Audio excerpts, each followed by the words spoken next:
스데반이 길게 설교하는 내용이 오늘 본문에 나옵니다. 대제사장이 물어보죠.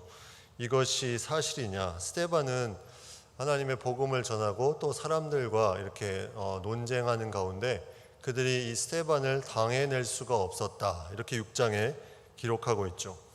그는 계속해서 하나님의 그 말씀을 중심으로 그가 가지고 있는 그런 복음을 서슴없이 계속해서 전파하는 것을 통해 그들에게 반감을 사게 되고 분노를 사게 됩니다. 결국은 이 대제사장이 이것이 사실이냐 하면서 이제 묻게 되는데, 이것이란 말은 그 앞에 6장 14절에 보면 나사렛 예수가 이곳을 헐고 또 모세가 우리에게 전하여 준 규례를 고치겠다 함에 대한 부분입니다.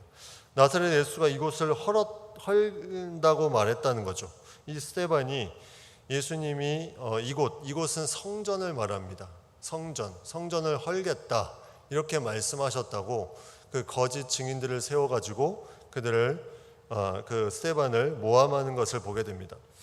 요한복음 2장 19절 21절에 보면 예수께서 대답하여 이르시되 너희가 이 성전을 헐라 내가 사흘 동안에 일으키리라. 유대인들이 이르되 이 성전은 46년 동안의 지었건을 내가 3일 동안에 일으키겠느냐 하더라. 그러나 예수는 성전된 자기 육체를 가리켜 말씀하신 것이라.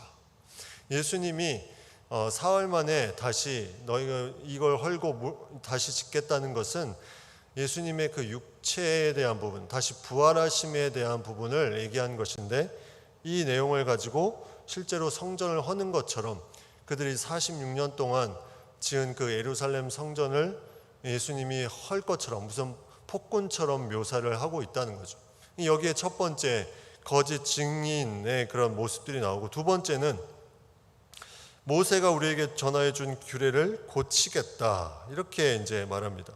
이 모세가 전하여 준 규례는 율법이죠. 율법을 고치겠다는 것이 아니라 엄밀히 말하면 이 율법을 이제 완성하고자 하는 예수님의 사랑이 그 안에 나타나는데, 이들은 계속 이것이 마치 율법을 다 없애고 고치는 것으로 그렇게 거짓 증인을 통해서 말하게 된다는 거죠.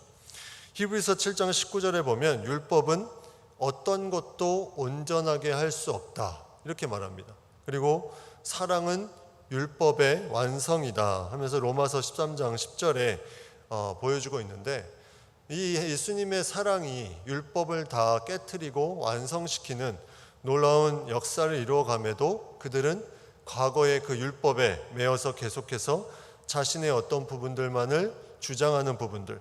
그래서 그들은 결국 이 스데반에게 뭐가 불만이었냐면, 너는 왜 우리의 말을 안 듣고 계속해서 네 말을 고집하느냐? 그러면 우리가 가지고 있는 그 기득권, 그런 어떤 사상 이런 것들이 다 무너지지 않느냐? 그건 잘못됐다 하면서 이제 핍박을 가하는 거죠. 그래서 결국 오늘 읽은 이 7장의 말씀에 이러한 대제사장을 통해서 이것이 사실이냐 하는 질문을 통해서 이 이제 스데반이 설교로 나아가는 것을 보게 됩니다. 이게 옳으냐 그르냐 이제 이런 질문을 이제 하는 것을 통해서 이 스데반은 아주 거대하게 구약 성경의 역사를 가지고 설교를 하기 시작해요. 근데 그 역사는 너무나 광대한 역사입니다. 아브라함 시대부터 계속해서 내려오는 이 역사를 다루고 있죠. 스데반은 그들이 계속해서 핍박하고 압박해 오지만 오히려 더 차분하고 오히려 더 평안하게 하나님의 복음을, 구원의 역사를 장황하게 얘기하면서 그가 설교하는 내용을 보게 됩니다. 왜 이렇게 장황하게 얘기했을까? 그들이 그렇게 급하게 뭔가 하려고 하는 그런 핍박 가운데 있는데, 그들이 가지고 있는 이런 율법, 그들이 가지고 있는 그런 생각들을 맞춰주기 위해서 간접적인 접촉을 한 거죠. 그냥 직접적으로 예수님이 살아계시고 부활하셨다 이렇게 직접적으로 얘기하지 않고, 그들에게 맞는, 그들에게 더 적합한 것을 전하기 위해서 간접적으로 구약의 전체 역사를 통해서 그들이 어겼다고 말하는 그런 성전을 헐고 규례를 고치겠다 하는 것들을 다 새롭게 하기 위해서 이렇게 강하게 얘기를 하는 것이 오늘 이제 7장에 나오는 설교 내용입니다. 그래서 언급되는 인물이 2절부터 8절까지 아브라함, 그리고 9절부터 16절까지 요셉, 그 다음에 17절부터 모세가 나오면서 43절까지 이 모세에 대한 부분이 나오고, 그 다음에 이제 성전에 대한 부분, 다윗에 대한 부분이 나옵니다.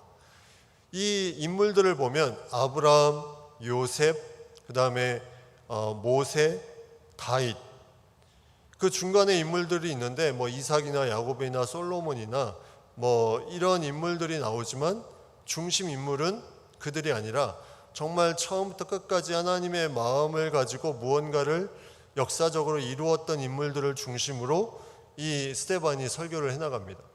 먼저 언급된 인물이 아브라함이죠.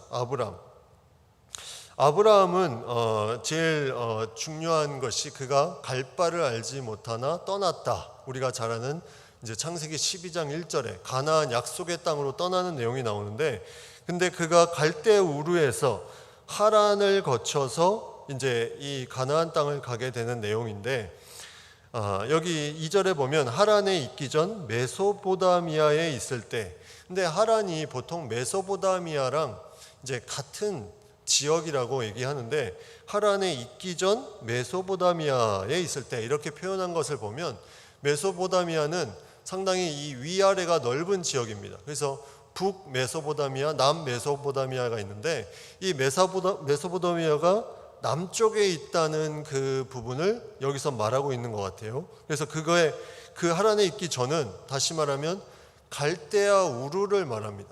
갈대아 우르의 메소포타미아, 남 메소포타미아에서 이제 하란으로 떠나게 되죠. 그리고 그 하란에서 다시 가나안으로 들어가는 이제 내용이 이제 창세기에 나오는데, 하란에 있기 전에 메소포타미아에 있을 때 영광의 하나님이 그에게 보였다. 아브라함에게 말씀한 것은 하란이었죠. 분명히 창세기 12장에 하란이었는데, 오늘 이 스데반은 그 전부터 하나님께서 이 아브라함에게 말씀하셨다는 거예요. 하란에 있기 전부터. 이것은 무슨 말이냐면 아브라함을 준비시키셨다는 거죠. 우리가 창세기 12장에 그 말씀을 듣고 갑자기 나아간 것이 아니라 그 전부터 하나님의 말씀이 메소포타미아에 있을 때부터 계속해서 주어졌고, 그것을 통해서 아브라함이 계속 하나님의 말씀을 가지고 준비되어 있었고, 떠나라 할 때 그가 떠날 수 있었다는 거죠. 그래서 이거는 스데반을 통해서 새롭게 알게 되는 사실이에요. 창세기에는 하란에서 있었던 사건이지만 여기서는 더 전부터 그런 어떤 하나님과 아브라함의 관계성을 여기서 보여주는 내용이 나옵니다. 창세기 11장 31절에 보면 이런 말씀이 있죠. 데라가 그 아들 아브람과 하란의 아들인 그의 손자 롯과 그의 며느리 아브람의 아내 사례를 데리고 갈대아인의 우르를 떠나 가나안 땅으로 가고자 하더니 하란에 이르러 거기 거류하였으며, 여기서 갈대아인의 우르, 여기가 바로 여기서 말하는 메소포타미아, 남 메소포타미아를 칭하는 부분입니다. 이 데라는 아브라함의 아버지로 하란에서 죽게 되죠. 하란에서 죽게 되는데, 이 데라가 그런 어떤 하나님의 인도하심을 통해서 아브라함과 같이 그 가족들을 데리고 이제 출발하게 됩니다. 근데 그때 이미 데라에게도 이러한 메시지가 있었지만 아브라함에게도 영광의 하나님이 나타나셨다, 이런 표현을 오늘 사도행전은 우리에게 말씀하고 있어요. 그래서 3절이 이제 창세기 12장 1절에 나오는 그 내용이죠. 내 고향과 친척을 떠나 내가 내게 보일 땅으로 가라 하면서 이제 갈대아 사람의 땅을 떠나서 하란에 거하다가 이 갈대아 우르에 떠나서 하란에 거하다가 아버지가 죽음에, 데라가 죽음에 이제 지금 사는 이 땅으로 옮겼다. 이제 아브라함이 이 땅으로 옮겼다 하면서 이제 그의 아브라함의 역사를 먼저 얘기합니다. 아브라함이 그렇게 오랫동안 어려움 가운데 이동하면서 먼 거리를 이동했지만 결국은 하나님이 약속한 땅을 도착했다, 이것을 말씀하고 있죠. 근데 그 도착했다는 말씀의 핵심은 아브라함이 계속 하나님의 말씀을 들었고 그 영광의 하나님과 관계를 계속해서 맺으면서 나아갔던 그 인생들을 여기서 표현하고 있는데, 더 중요한 건 5절에 나옵니다. 그러나 그가 약속한 땅에 갔지만 그러나 여기서 발붙일 만한 땅도 유업으로 주지 아니하시고 다만 이 땅을 아직 자식도 없는 그와 그의 후손에게 소유로 주신다고 약속하셨다. 아브라함은 뭐가 불만이었을까요? 만약에 우리가 하나님의 약속의 말씀을 들었다면 그곳에 갔는데 뭔가 제대로 되는 일이 없어요. 여기 보면 발붙일 만한 땅도 유업으로 주지 않았다. 아니, 하나님 거기에 가라 그랬으면 뭔가 정착할 곳을 줘야 되는 것이 아닙니까? 우리가 살아야 되는 곳을 줘야 되는 것이 아닙니까? 누군가 정말 헌신해서 다른 나라에 선교를 갔는데 발붙일 만한 곳을 주지 않았어. 이게 얼마나 어려운 일입니까? 그럼에도 불구하고 그가 가지고 있었던 것은 믿음이었다는 거죠. 아브라함의 믿음이 여기서 강하게 드러납니다. 왜 믿음의 조상인지 우리가 여기서 알 수 있는 거예요. 그는 하나님의 약속의 말씀을 붙잡고 나아갔는데 갔더니 발붙일 만한 땅을 조금도 주지 않았어요.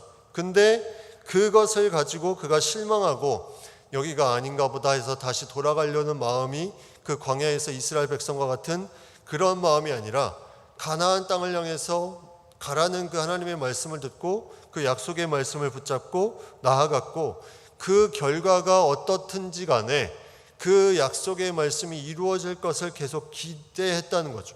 그리고 또 하나는 그는 자녀가 없었습니다.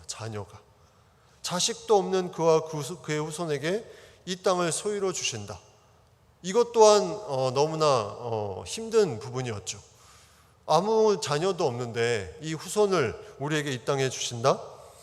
이런 부분들이 아브라함에게 힘든 부분이었지만 그가 계속해서 믿음으로 나아갔다는 것, 이것이 아브라함에게는 중요한 하나의 그의 믿음을 보여주고 있습니다. 이 스데반이 이것을 언급하면서 하나님께서 주시는 약속의 말씀이 계속해서 이어져 내려왔고, 내가 지금 너에게 하는 말이 그냥 하나님의 율법, 그 이스라엘 백성들의 삶을 완전히 초월해서 하는 것이 아니라 아브라함에게 주셨던 그 믿음을 가지고 내가 너희에게 이러한 부분들을 말하면서 나도 동일하게 이 아브라함을 믿고 또 나도 그 자손으로 너에게 전파하는 것을 강하게 말씀하고 있는 거죠. 그래서 이런 부분들을 통해서 이제 계속해서 역사적으로 이루어지는 것을 이제 계속 다루게 되는데, 다른 땅에서 나그네가 되리니 그 땅 사람들이 종으로 삼아 400년 동안을 괴롭게 하리라.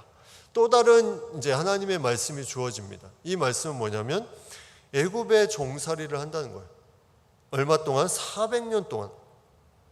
근데 여기 400년이라고 나오는데 출애굽기 12장 40절과 갈라디아서 3장 17절에는 430년이라고 나오고, 창세기 15장과 이 사도행전에는 400년이라고 나옵니다. 그 연수가 틀린 것은 이 연수를 정확히 이것을 세는 이 저자가 있는 반면에 여기에 대한 어떤 대략적인 부분, 우리가 보통 410몇 년이다 그러면 400여 년 이렇게 말하는 것처럼 그렇게 이제 말한 사람들도 있다는 거죠. 근데 이 스데반은 그 연수의 정확한 부분보다는 그 하나님의 약속에 초점을 뒀기 때문에 그냥 400년이라고 말하면서 그렇게 나아갑니다.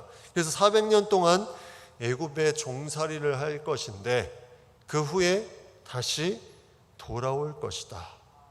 그리고 그 종 삼는 나라, 그 애굽을 심판할 것이다. 이렇게 말합니다. 그래서 그 후에 이제 다시 나와서 다시 가나안 땅에서 하나님을 섬기게 될 것이다. 이런 부분들을 얘기하면서 이 가나안 땅에 대한, 지금 너희가 머물고 있는 이 땅에 대한 하나님의 약속이 계속해서 이루어지고 있음을, 그것이 어디까지 가냐면 예수 그리스도까지 이 스데반은 말하고 싶은 마음이 계속 있었던 거예요. 그 장황한 역사를 계속해서 말하면서 결국은 예수 그리스도까지 이제 가려는 그의 마음이 있었습니다. 근데 안타깝게도 예수 그리스도까지 가기 전에 이들은 스데반을 처단해 버리죠. 그러니 그게 이제 하나님의 놀라운 역사 가운데, 그 많은 하나님의 역사를 계속해서 설교하고 전파하면서 나아가는 가운데 이것이 너희가 정말 믿는 그것이 어떤 부분이 잘못됐고 내가 말하는 것이 너희가 믿는 것과 전혀 다르지 않고 거기에 하나님의 뜻에 예수 그리스도가 다시 온 것임을 너에게 확실히 알려주고자 이것을 말하는 부분, 이것이 스데반의 놀라운 이 설교의 내용입니다. 이것을 통해서 이 반대했던 사람들을 다시 이제 그들의 마음을 깨닫게 하고자 하는 그 마음이 있었다는 거죠. 그래서 이 약속에 대한 부분이 이 설교의 초점이었어요. 하나님은 계속해서 약속하신다. 그리고 우리 조상들이 그것을 믿고 떠났다. 또 약속하시고 다시 돌아왔다. 이러면서 또 하나의 약속의 표징이 뭐냐면 이 할례를 말하는 거죠. 할례. 이 할례는 사실 율법보다도 더 앞서서 주어졌다는 거죠. 모세의 율법보다. 왜냐하면 아브라함 시대 창세기 17장에 이 할례의 언약을 먼저 주었기 때문에 이 할례는 뭡니까? 하나님과 이스라엘 백성 간의 언약이죠. 약속. 너희가 나의 백성이고 너희는 하나님의 자녀의 표징으로 그 할례를 통해서 이제 그것을 삼을 것이다 하는 부분들. 그래서 창세기 17장을 한번 보면 거기에 뭐라고 말씀하시냐면 너희 중 남자는 다 할례를 받으라. 이것이 나와 너희와 너희 후손 사이에 지킬 내 언약이니라. 너희는 포피를 베어라. 이것이 나와 너희 사이에 언약의 표징이니라. 이렇게 말씀합니다. 그래서 언약, 계속해서 하나님의 약속에 대해서 스데반이 강조하면서 나아가는데 이 언약을 이들은 계속해서 믿고는 있는데 예수님이 오신 후에 이것이 어떻게 바뀌는지는 전혀 믿으려고 하지 않는다는 거죠. 구약에 머무는 이 신앙이 유대인들의 계속적인 가지고 있는 신앙, 지금까지도 이 신앙이 계속 가지고 오고 있죠. 근데 바울이 이것을 명확하게 깨트립니다. 바울이 명확하게 깨트리는 내용이 로마서 2장 29절에 나오는데 그 내용은 뭐냐면 오직 이면적 유대인이 유대인이며 할례는 마음에 할지니 영에 있고 율법 조문에 있지 아니한 것이라. 그 칭찬이 사람에게서가 아니요 다만 하나님에게서니라. 자 봐라, 너희가 겉으로 표면적 유대인이다. 너희는 그것이 표면적 유대인인데 정말 중요한 것은 이면적 내면의 유대인이 되어야 되는데 그것은 하나님의 약속을 붙잡고 나아가는 것이다. 이면적 유대인은 할례를 몸에 하는 것이 아니라 마음에 하는 것이다. 이것을 강조하면서 이렇게 할례를 하는 사람이 하나님께 칭찬을 받는다. 너희는 그렇게 율법을 지키는 것은 사람의 칭찬밖에 받을 수가 없다는 것을 여기서 강하게 말하고 있죠. 그럼 너희가 어떻게 해야 되느냐? 이제 그런 부분들을 이 할례를 통해서 아브라함이 그런 부분들에 또 약속을 주시고 계속해서 이어왔고 그거에 대해서 이제 신약 시대에 넘어와서 또 다른 하나님의 말씀을 전하고자 하는 것이 스데반의 마음이었어요. 그래서 이 장황한 하나님의 약속에 대해서 계속 말합니다. 또 하나 이제 아브라함 이후에 이제 요셉을 통해서 언급하는 부분들은 하나님의 역사를 이끌어가는 섭리에 대한 부분을 언급하고 있어요. 하나님의 역사를 이끌어가는 섭리. 이제 아브라함은 하나님의 그 약속에 대한 부분이었다면 요셉은 하나님의 그 역사를 이끌어가는 섭리. 그래서 이 내용이 9절부터 나오죠. 9절부터 나오는데 9절에 보면 여러 조상이 요셉을 시기하여, 이제 요셉의 형제들이 시기해서 애굽에 팔리게 됐죠. 근데 하나님이 그와 함께 계셔서 10절에 모든 환난에서 건져내사 애굽 왕 바로 앞에서 은총과 지혜를 주심에 바로가 그를 애굽과 자기 온 집의 통치자로 세웠느니라. 자, 여기서 우리는 하나님의 섭리가 무엇인가? 과연 너희에게 스데반이 전하고자 하는, 그 청중에게 전하고자 하는 하나님의 섭리는 요셉이라는 존재라는 거죠. 요셉은 팔려간 존재다. 팔려간 존재. 마치 예수님이 십자가에 달려 돌아가신 것 같은 그런 존재로 요셉에 대한 부분을 이렇게 같이 이제 언급하면서 그가 말합니다. 요셉을 시기하였다. 너희가 예수 그리스도를 시기한 것처럼 요셉을 시기해서 팔아넘겼다. 그 빌라도에게 팔아넘겼다. 그래서 하나님은 그런데 그와 함께 계셔. 여기서 요셉에게 준 복이 세 가지가 나옵니다. 환난에서 건져내셨다. 첫 번째, 환난에서 건져내셨다는 거죠. 그리고 두 번째, 애굽 왕 바로 앞에서 은총과 지혜를 주셨다. 세 번째, 온 집의 통치자로 세우셨다. 이게 누구에 대한 부분을 좀 연상이 됩니까? 바로 예수 그리스도. 예수 그리스도. 예수님께서 십자가의 고난에 당하셨지만 하나님이 그를 사흘 후에 부활하시면서 건져내시고 또 그 모든 것에 하나님의 말씀을 선포하시고 또 온 땅의 통치자로 삼으셨다는 이 놀라운 것들을 하나님의 섭리를 요셉을 통해서 그들에게 알려주고자 하는 그런 마음이 있었다는 거죠. 스데반은 이러한 놀라운 신학적인 사고를 가지고 계속해서 말씀합니다.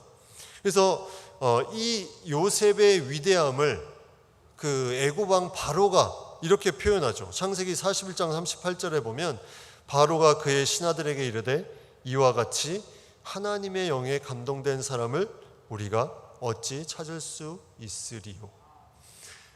애굽 왕 바로는 깨닫기 시작했다는 거죠. 이 요셉이 보통 사람이 아니구나. 하나님의 영에 감동된 사람이다. 근데 이 청중들은 깨닫지 못하고 있다는 거죠. 깨닫지 못하고 있다. 애굽 왕 바로도 깨닫는데 너희도 깨달아라. 이 말씀, 이 요셉에 대한 역사를 보면서 좀 하나님이 하시는 것을 너희가 깨달아라. 이 부분을 계속 들려주고 있는데 그들은 깨닫지 못하고 있다. 계속 자신의 생각에 이제 머물고 있다는 내용들이 이제 뒷부분에 이제 나오는 부분입니다. 그래서 그들이 계속 마음을 열지 못하고 이 모든 말씀 가운데 어떻게 하면 스데반을 넘어뜨릴까? 계속 이제 그런 부분들을 가지고 있죠. 그래서 결국 요셉의 그 역사를 보면 이제 그 가나안에 흉년이 들게 되고 애굽의 온 가정이 이제 애굽으로 가게 되는데 그 인원이 이제 75명이다. 75명이다. 14절에 나오죠. 그래서 요셉에게 가는데 첫 번째 요셉에게 이제 형제들을 보냈을 때는 베냐민이 같이 가지 않죠. 베냐민은 이제 제일 막내고 그 아버지 야곱이 사랑하는 아들이기 때문에 베냐민을 두고 형제들이 가서 만날 때는 요셉의 존재를 몰랐어요. 요셉은 그들이 형인 걸 알고 있었죠. 그래서 돌아와서 베냐민을 꼭 데려와라.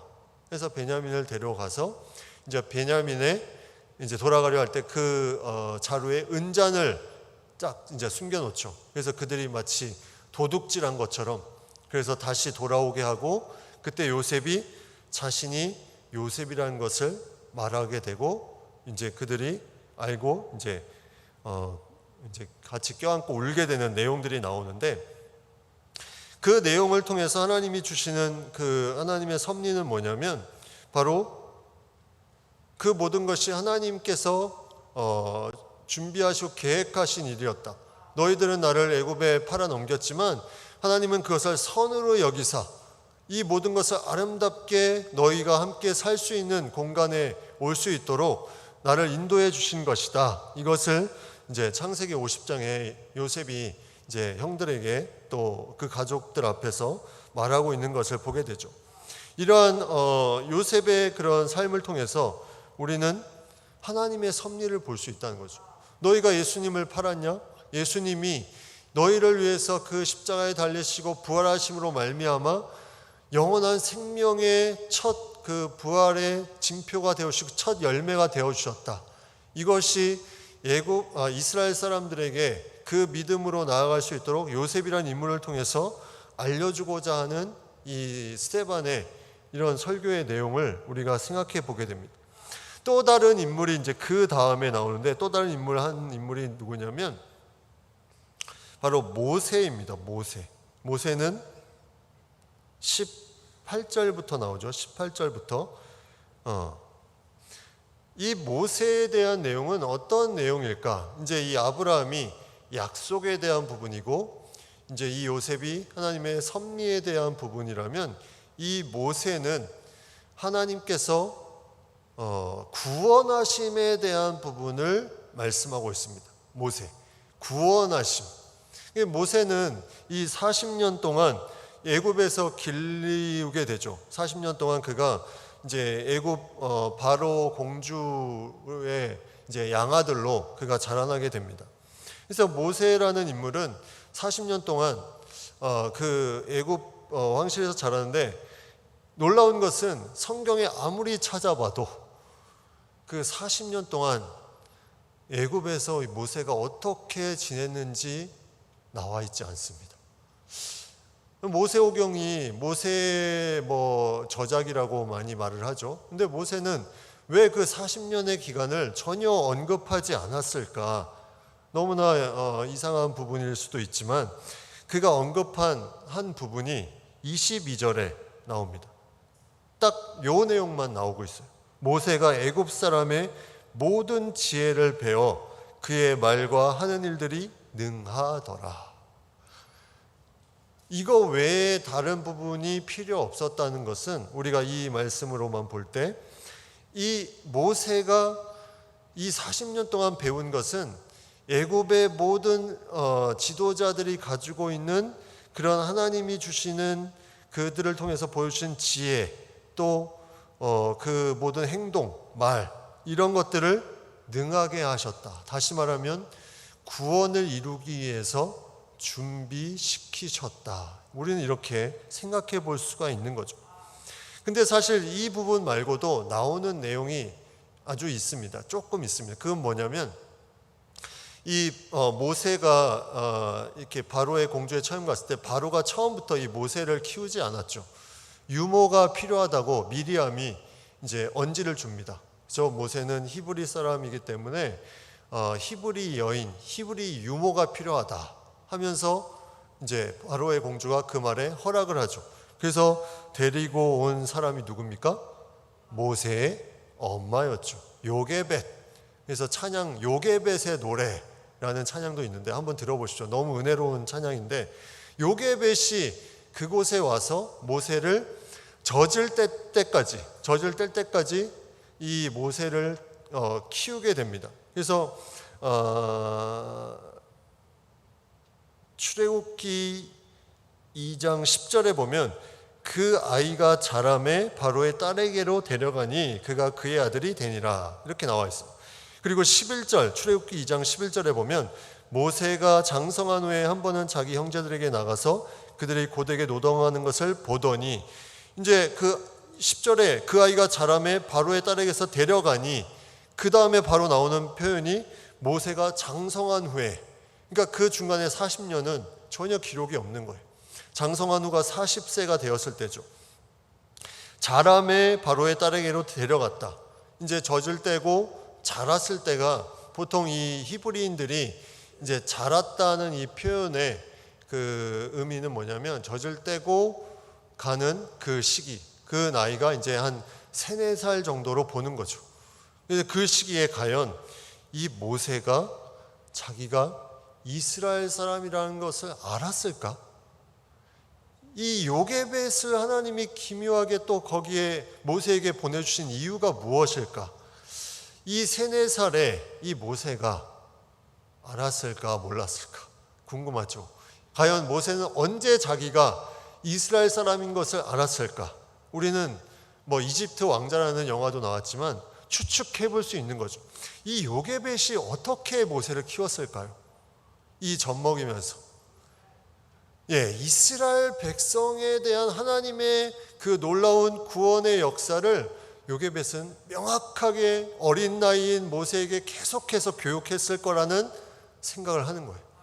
그래서 모세는 계속해서 들은 말이 애굽의 신은 거짓신이다.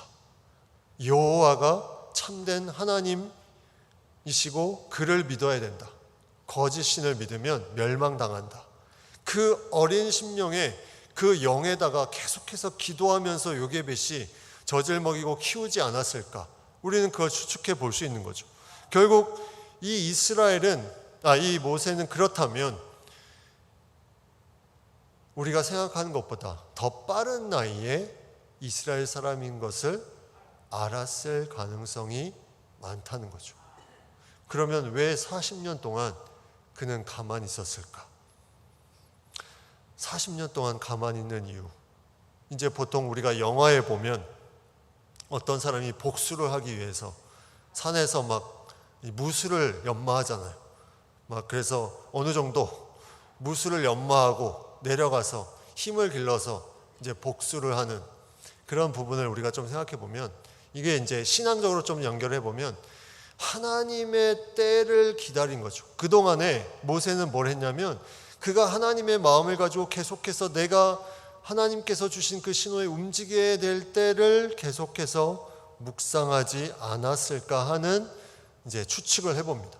그래서 그 모든 것에 이제 이루어고자 하는 그 때가 오니까 이제 아까 읽었던 그 말씀대로 이제 그 내용이 나타나는 거죠. 출애굽기 2장 11절에 보면 모세가 장성한 후에 한 번은 자기 형제들에게 나가서, 근데 여기 한 번은이라는 단어가 참 애매한 단어인데, 이걸 이제 히브리 언어로 보면 한 번은이라는 뜻이 아니라 그리고라는 뜻으로 되어 있습니다. 그래서 이 한 번은이라는 히브리어 단어는 없어요. 그래서 그래서 한 번 간 것이 아니라 계속해서 그 후에 나아가서 이제 그것을 발견하고 그가 자기 동족을 죽이는 것을 이제 보고 애굽 사람을 죽이는 내용이죠.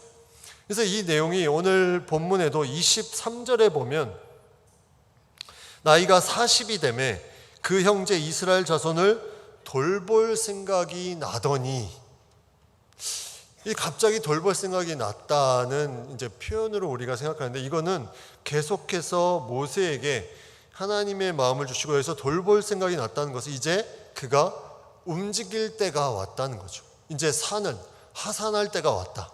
이제 무언가 하나님의 마음을 가지고 나아갈 때가 왔다 하면서 나아간 시기가 바로 이 모세의 40세의 나이에 그가 움직이기 시작합니다. 그래서 결국 이것을 통해서 하나님의 놀라운 구원의 역사가 이제 이루어지는 내용들이 그 다음에 계속해서 나오는 것을 보게 되죠.